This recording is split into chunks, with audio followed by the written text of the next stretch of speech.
Okay, let's go ahead and get started. We have a summary judgment that we're hearing on cause number DC 2103713, Marion Cameron versus Dallas Area Rapid Transit. I've read all the briefing. Defendant, you can get started. Thank you, Judge. I will start with the plea to the jurisdiction. I believe, as the court knows, DART is a governmental entity of the state of Texas, and as such is immune from suit unless there is a clear and unambiguous waiver of immunity given by statute.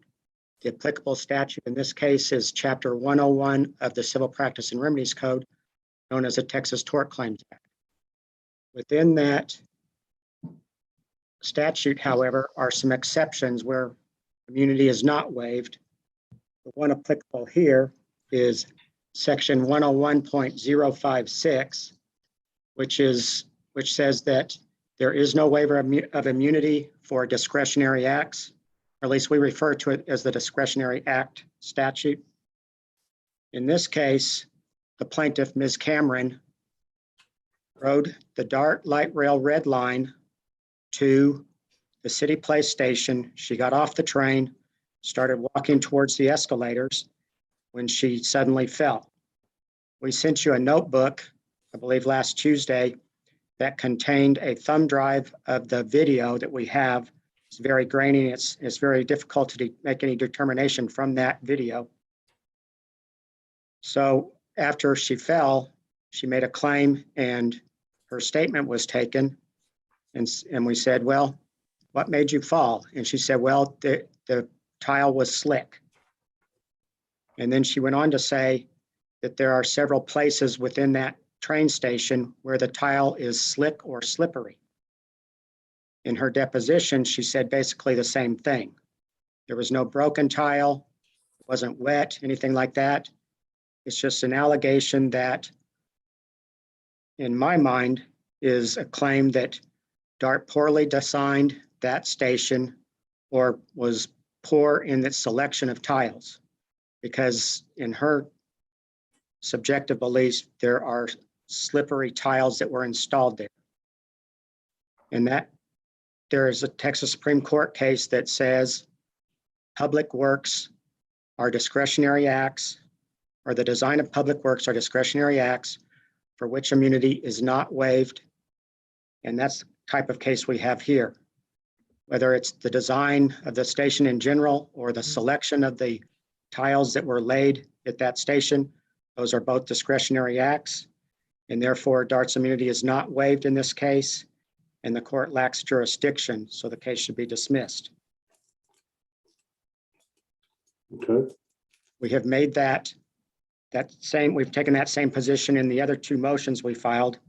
The motion for summary judgment, traditional motion for summary judgment, is based on the evidence, as you just heard it, how she said she fell. And of course, Mr. Ellis wants to argue that she was an invitee on this property.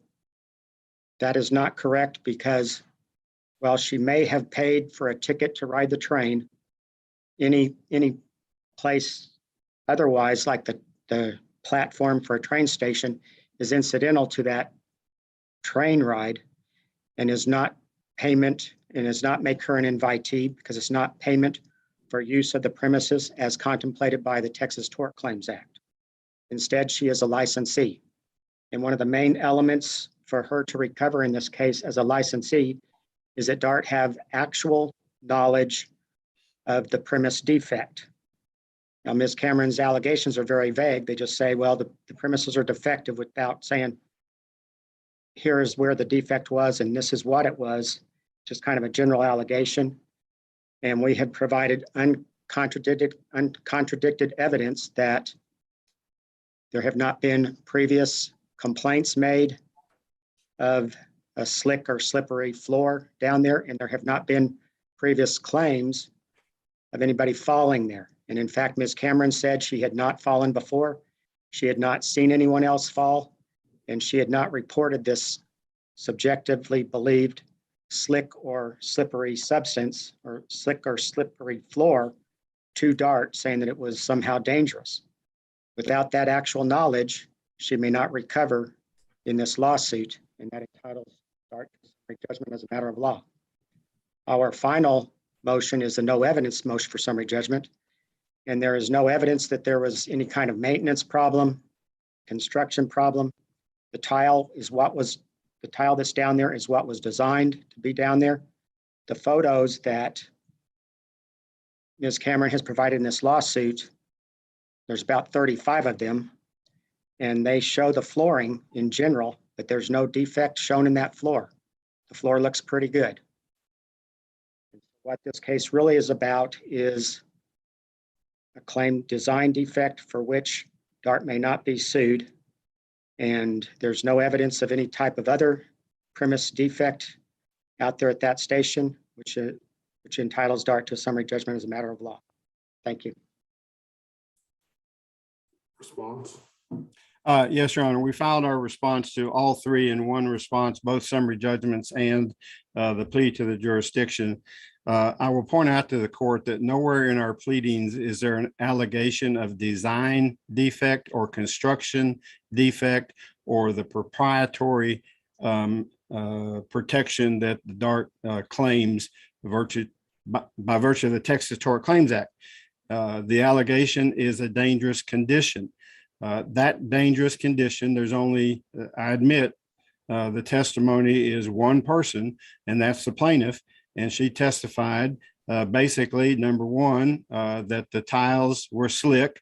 She didn't say that they were manufactured slick, designed slick, anything like that, that they were slick and slippery, and that they had been slick and slippery for some 3 months or so that she had been riding that particular Dart train, getting off at the City Place station, which is where she got off to go to work on a almost daily basis. So the allegation is one of a dangerous condition, not a special defect, not a construction defect, not a design defect. And so by virtue of that allegation, then the Texas Tort Claims Act doesn't protect Dart. The issue also raised in the plea to the jurisdiction is whether or not Miss Cameron had a ticket or a pass or whatever to be at that particular location. Now, first of all, we'd ask the court there's been no testimony about whether she had a pass or not, but we'd ask the court to take judicial notice pursuant to Rule 201 that, to quote a phrase from an old movie, no ticket, no laundry. So you don't get on a Dart train without a pass or a ticket, and you don't get to ride it without a pass. What movie was that? I don't remember that. Maybe before my time, Mr. Ellis. It probably is, Judge. I think it's an old black and white movie, maybe a Humphrey Bogart movie or something like that. So it probably was not quite that old. Yeah, before your time, but I remember it anyway. And then to me, it's a little, it's creative, but it's a little defies logic and common sense to say, well, assuming you have a ticket ride Dart, you don't have a ticket to be at the Dart station where you have to get off to go to work. And so therefore, because of not having you don't have a ticket, you may have a ticket for Dart, but you don't have for their station. And I just think that defies common sense and logic. She had a pass. She got off the train. She did on many occasions at the Dart station. Certainly that's what the Dart stations are located in various places throughout the city for. And so as she was walking down the tiles, she slipped and fell. You have the video. We've sent you a copy. The defendant sent you a copy. It's their video. It is a very grainy and not a great video. But what it does establish is this: nobody pushed her over. Nobody ran her over. Nobody caused her to fall. Other passengers or anything like that. You can see very clearly in the video that as she is simply walking down the tile, she just goes boom and falls. And I think that in and of itself, along with her testimony, creates at least a fact issue as to whether or not there was a dangerous condition at the particular scene, and which was something that, because she's an invitee, not a licensee, of course, our position, then Dart has the duty of ordinary care to be aware of dangerous conditions to either be knowledgeable or should have knowledge and to exercise the duty of ordinary care in regard to a dangerous condition and to prevent incidents like this from happening. Can either of you guys play me the video? I wasn't able to play it. I'm sorry? Can either of you guys play me the video so I can see it? It's not a huge deal, I guess, but you guys are both cited to it, and I wasn't able to open it. Well, I don't have it with me right here to open. Do you have it, Mr. McKeeve? Well, I'm not sure I know how to do. Yeah, I'm the same way, Judge. Oh, well. But I can, if you can't open it, I can get your flash drive and send you a No, flash drive. don't worry about it. Don't worry about it. Okay. The court's going to go ahead and deny the motions. Have you submitted an order, Mr. Ellis? Yes, we have. We submitted an order. We submitted 3 separate orders because there were 3 separate motions. So on both summary judgments and the plea to the jurisdiction. But if you want to write on it and make it all one order, that's more than fine with us too, Judge. But they were submitted last week, denying all 3. But in 3 different orders. Let me see if I can pull them up. Yes. Yep, you did 3 different orders. I think they were all filed last Wednesday, right before Thanksgiving. Yep, they're in the system. I'm going to print them out right now.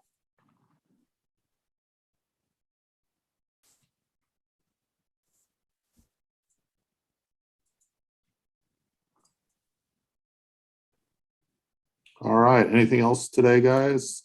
Nothing for me, Your Honor. Me either, Judge. Have you guys been to mediation on this one?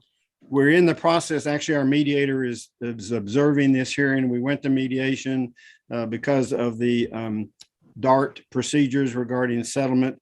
We didn't make any progress, but we all agreed that once this hearing was over, then we would continue the mediation informally, if not formally, to try to see if we can get this thing resolved. Who's your mediator?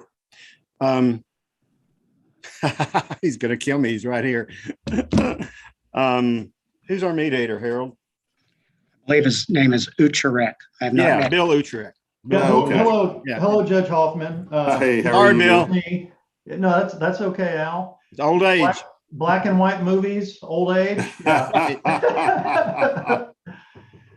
No, Well, All right. I had one other good reference for you, Judge. That's the old Kingston Trio song of Charlie being stuck on the train in Boston. Maybe you remember that one.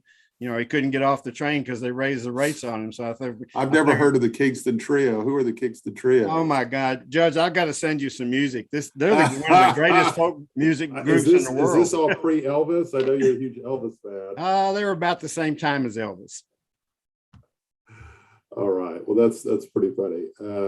You guys, you have a good day. Thank you, sir. Get these orders signed.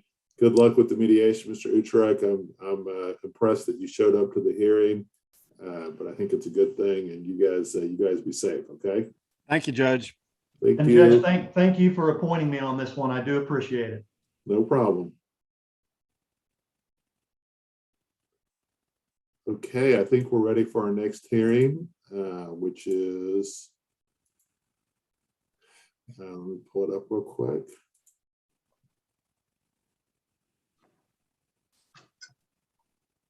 I believe it's on the Bapa Brooklyn case versus Willems. Both sides here.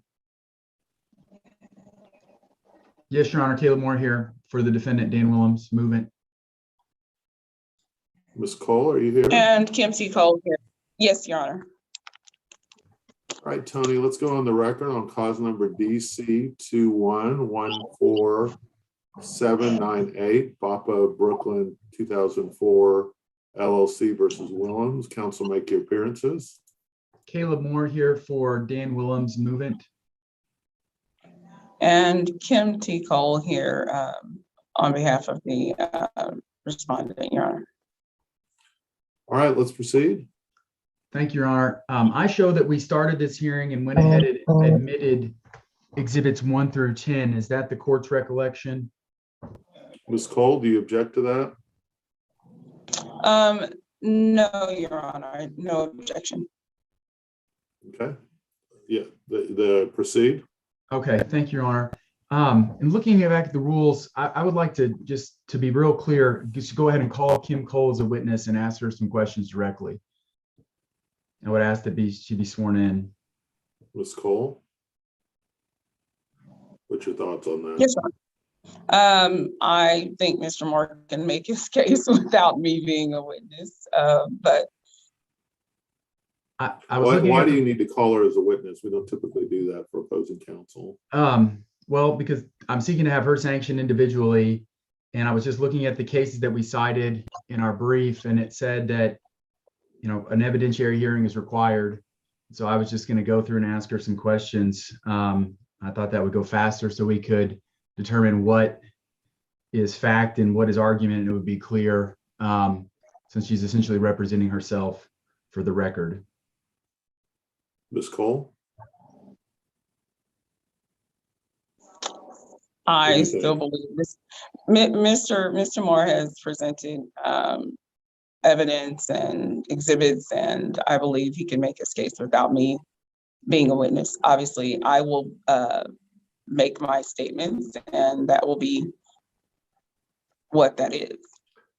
What I think the better way to do this, I feel kind of uncomfortable having an attorney be deposed in a situation like this, essentially in front of the court. We can reset this hearing if you want, Mr. Moore, and you could send her DWQs, and then she could have an opportunity to answer them and object where appropriate. Or we can just go forward now. I will go forward now, just based on the documents then, Your Honor. I was reading where it talked about attorneys explaining to the court why they took certain actions, and that essentially was done in a live testimony format. But I'm certainly happy to proceed however the court directs. Ms. Cole, I just want to make it clear. I'm not preventing you from doing that. You just need to do it in a DWQ, and we can just reset this. And just so it's clear for the record, a DWQ, I'm sure you know, is a deposition on written questions. So you would send her a deposition on written questions. She would answer them and object to them as appropriate, just like you would kind of a regular deposition, but in writing. Then would the court be inclined to allow me to proceed as we are? And if at the conclusion it is clear that there's a need for that, then we can resume, or no? I mean, you kind of have to choose your poison. All right. In that case, Your Honor, may I have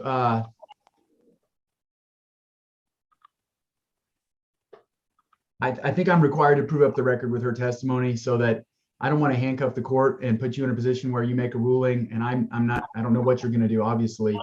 But I think I have to give you the tools that you need. And if that's how you want to perceive that evidence, then I will send deposition by written question and proceed that way, Your Honor.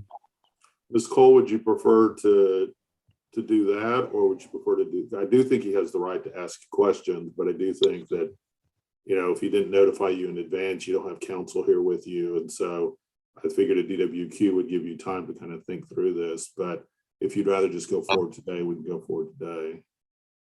I am not of any opinion in either direction, Your Honor. I'm prepared to proceed today. I did file a written response to Mr. Moore's motion, which details why I took certain actions I did. So it's up to you. If you want to go forward today, then I'm going to let him question you. But if you want to give him a chance to, which I really would prefer not to do, just for a variety of reasons. Oh, well, no, I'm not. Yeah, no, Your Honor, I'm not prepared to be questioned by Mr. Moore. He can provide me questions in writing. That would be fine. Okay. Well, why don't we do this? I don't know, Mr. Moore, how long that'll take you to do, and I know there's time limits, and I'm not a practicing litigator, so I don't deal with DWQs very often, so I don't remember off the top of my head the exact deadlines. But so why don't you, once you get the DWQs in and you want to reset this, why don't you go ahead and reset it? Okay. I will, Your Honor. Thank you. Thank you Sorry guys. for You guys the be safe, confusion. okay? When I saw her response, it just triggered that I felt the need to do that, and I apologize for not bringing this up earlier. The response was filed on the 24th, and I was on vacation, and I saw it this morning, and I'll have the DWQs out today. No problem. You guys be safe, and we'll Thank see you, Judge. you. Well, I imagine it's going to be a while, so we'll see you when we see you, okay? Okay, Judge. Thank you. All right,